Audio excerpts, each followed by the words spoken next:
Hello అందరికీ welcome back to Kritika's kitchen. ఈరోజు మన రెసిపీ వచ్చేసి పచ్చి కొబ్బరి లడ్డు అండి. హెయిర్కైనా హెల్త్కైనా చాలా అంటే చాలా బెనిఫిట్స్ ఉన్నాయి. దీంతో అయితే పిల్లలు అయినా పెద్దవాళ్ళు అయినా చాలా ఇష్టంగా తినే లడ్డు అండి. Simple and tasty recipe. ఈ లడ్డును ఎలా ప్రిపేర్ చేయాలో చూసేద్దాం. మరి నేనైతే ఒక కప్పు పచ్చి కొబ్బరిని అయితే కట్ చేసి పెట్టేసుకున్నాను. అలాగే ఇందులోకి సరిపడినంత బెల్లం అయితే తురుముకుందామండి. ఒక కప్పు కొబ్బరికి ఒక కప్పు బెల్లం అయితే పడుతుంది. ఇది వచ్చేసి ముద్ద బెల్లం అండి. ముద్ద బెల్లం అనేది చాలా అంటే చాలా బాగుంటుంది.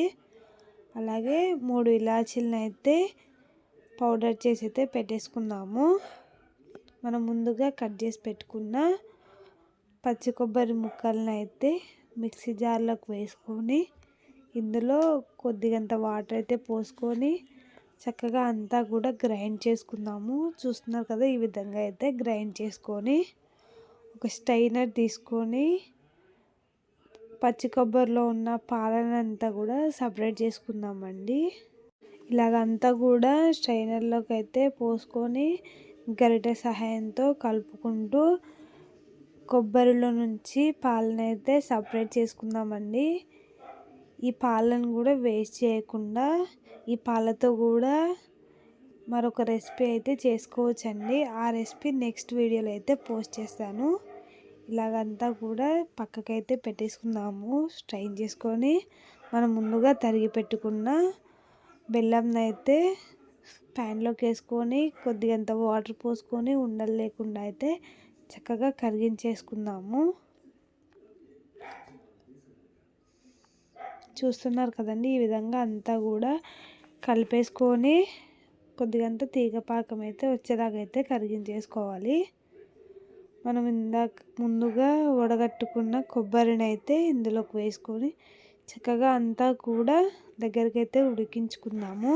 ఈ మిశ్రమం అంతా కూడా చక్కగా కలిపేసుకుందామండి. ఇలా ప్యాన్ నుంచి అయితే సపరేట్ అవ్వాలి. ఇట్లా ఒత్తితే ఇట్లా ఉండలాగైతే కట్టాలి. అలా వచ్చేలాగైతే అంతా కూడా ఉడికించేసుకుందాము.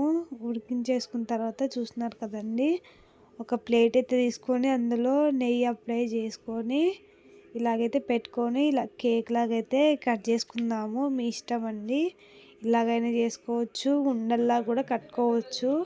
టేస్ట్ అయితే చాలా బాగుంటుంది. సింపుల్ అండ్ టేస్టీ రెసిపీ అండి.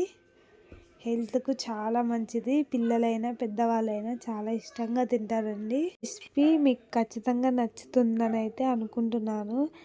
ఇలాగైతే ఒకసారి ట్రై చేసి చూడండి. ఇలాంటి మరెన్నో రెసిపీస్ మీకు కావాలని అనుకుంటే మన పేజ్ని అయితే సబ్స్క్రైబ్ చేసుకోండి. Please do like and subscribe and share. Thank you for watching.